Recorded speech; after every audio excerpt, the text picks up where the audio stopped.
Kafkaslı, Antepli de Maraşlı, esas soyum Kafkaslı.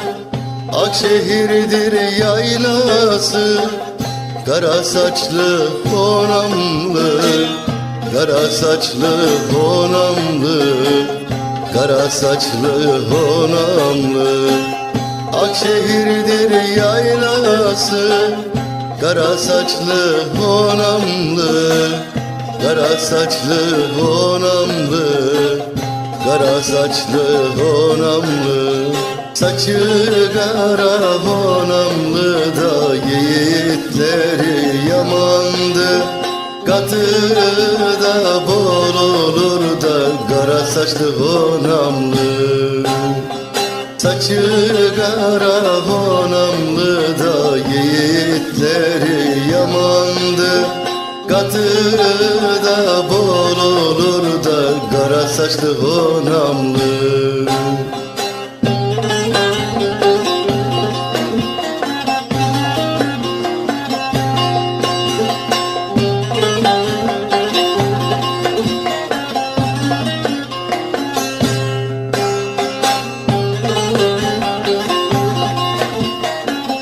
Kültürün kıymetli insanları, kültürün değerli gözleri.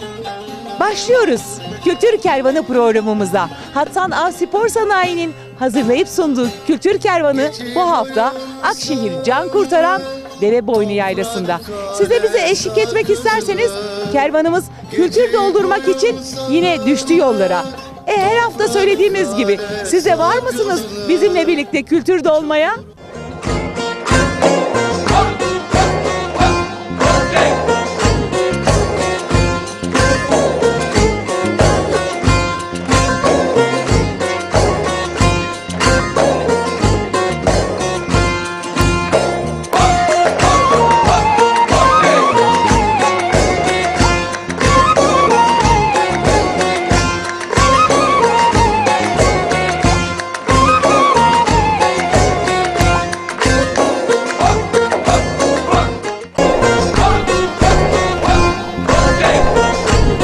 Hatsan Av Spor'un sunduğu Kültür Kervanı devam ediyor.